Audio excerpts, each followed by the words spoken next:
আজকে একদম লাল লাল ঝাল করে আলু দিয়ে মুরগির মাংসের ঝোল রান্না করে দেখাবো। আসলে সবসময় ভুনা খেতে ভালো লাগে না, মাঝে মাঝে একটু ঝোল ঝোল করে মুরগির মাংস রান্না করে খেলেও কিন্তু ভীষণ ভালো লাগে। আর তাছাড়া আলু দিয়ে মুরগির মাংসের ঝোল এটা কম বেশি সবাই খুব পছন্দ করে। এখানে আমি 1 কেজি থেকে কিছুটা বেশি মুরগির মাংস কেটে ধুয়ে পরিষ্কার করে নিয়েছি। আর সাথে এই যে ডুমো ডুমো কেটে রাখা আলু ধুয়ে রেখেছি। একদম দেশীয় স্টাইলে রান্না করব। তো প্রথমে একটা বাটিতে সবগুলো মশলা একসাথে নিয়ে একটা পেস্ট তৈরি করে নিচ্ছি।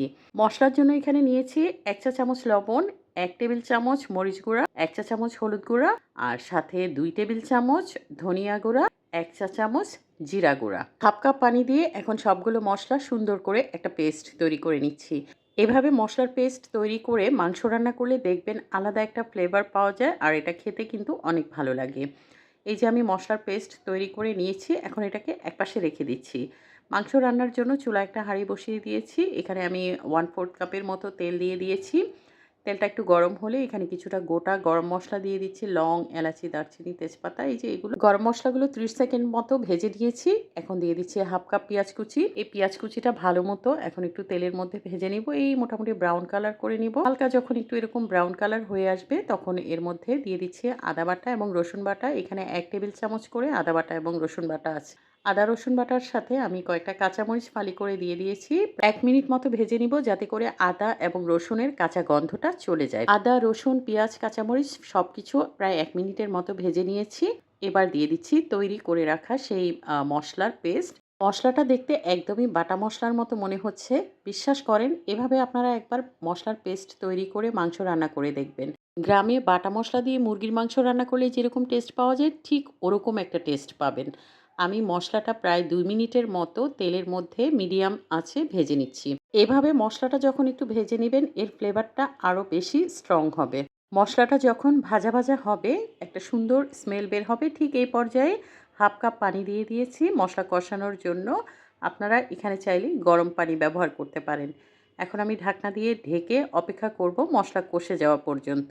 প্রায় 3 থেকে 4 মিনিট পর খুব সুন্দর করে মশলাটা দেখেন এভাবে কষে গিয়েছে। মশলা থেকে তেল একদম ভেসে উঠেছে আর মশলার রঙটা যা হয়েছে মাশাআল্লাহ। এখন দিয়ে দিচ্ছি সেই ধুয়ে রাখা মুরগির মাংস।